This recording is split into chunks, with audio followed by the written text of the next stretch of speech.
Sam and I met in Boston because I came in the US in 2007 to study Berklee College of Music drums. Yeah. So you were still coming to my show since Boston. Yeah. He's a groupie. I've been coming to your show.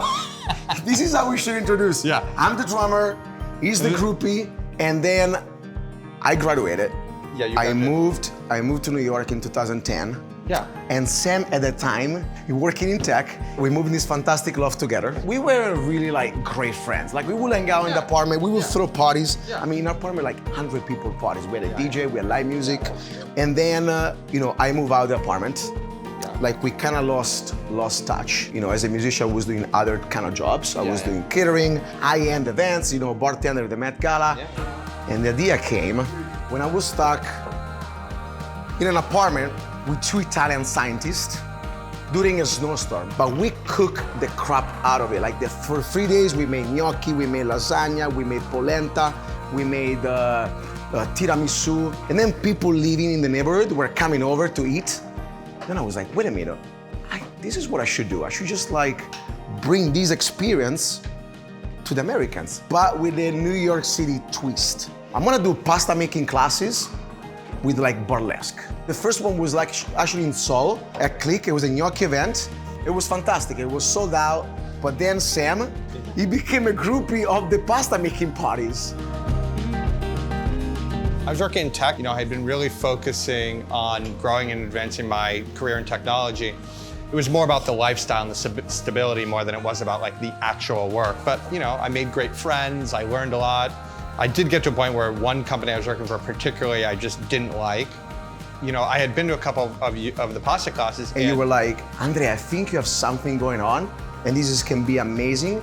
And I want to help you out to expand in the corporate world. I had been to, 1,000 team building events in my 6 or 7 years. They were either you'd go to these happy hours and you would just stand with the 3 or 4 people that you know, or they were super structured, over the top, relay races or just something that was really corny. When I went to the pasta events, I was like, these are perfect because everyone likes doing it. There's a team building component, but at the end of the day, it's just a party where people hang out, but you're actually interacting with people that you don't normally interact with. So I said to Andrea, I'm gonna start selling them. I'm just gonna use my tech selling strategy and see if we could, make this work.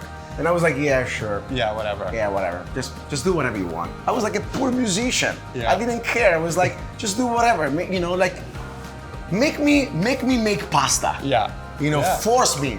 Actually, Sam came up with a name. Let me tell you this. Sam came up with the name of Evento. Let's talk about the name of Evento. Yeah. I would literally go on Google Translate and Google what does plate mean in Italian? What does cooking mean in Italian? What does together mean in it? What does community? And it was always piatto, mangiamo. Yeah, all cheesy words. Yeah, all these hard to words. And then I was just looking for that word that looked English and Italian.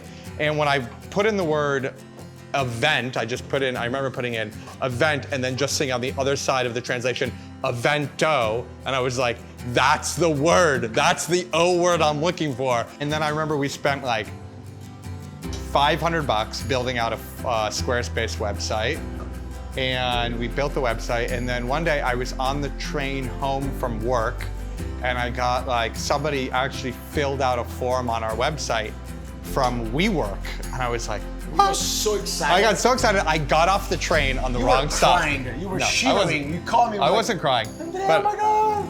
But I got off the train at the wrong stop, and I immediately called the person, and I was like, oh my God, you want to do a pasta? I had no idea what we were gonna do, but I just figured, okay, we're gonna. I have no idea. I just think I made it up. You're the perfect salesman. Yeah. I just don't know how he does it. You love food, you cook, but in a second, you learn about Italian cuisine, about pasta, about pizza, and now you're the best seller of pasta making parties and pizza making parties and Italian culinary experiences. I might be.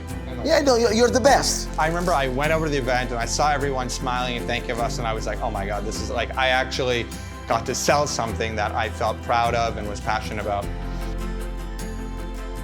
So anyway, here we are. Sam and I tried to run this business, leads were coming in. He was booking pasta making classes, and it was amazing. And then we were growing, but we were like mobile. So we would rent spaces all over the city and blah, blah, blah. And then COVID happened. Sam and I were looking at each other as like, what the heck is gonna happen now? And we're like, how can we keep doing these? I just sent a cold email and said, hey, we're doing these virtual cooking classes. I've got an amazing Italian chef who will teach you to make traditional Italian pasta. And I sent out 100. I was like, let's see. When you send a cold email out, you expect 1, 2. And the response was like 20%. I had like 20, 30 people wrote me back. What's your phone number? I need to call you. My boss just asked me to set up a virtual event and I have no idea what the heck to do. And he called me again, so excited. Yeah. Oh my God, Andrea, I just got it first. The first deal. Yeah, really. Virtual deal. And at the time it was like 2-man shows, like it was on the computer. I was actually in Canada teaching those classes. And it was in New York selling. And then we were like, oh, this is working. Yeah, we start hiring people and we expand.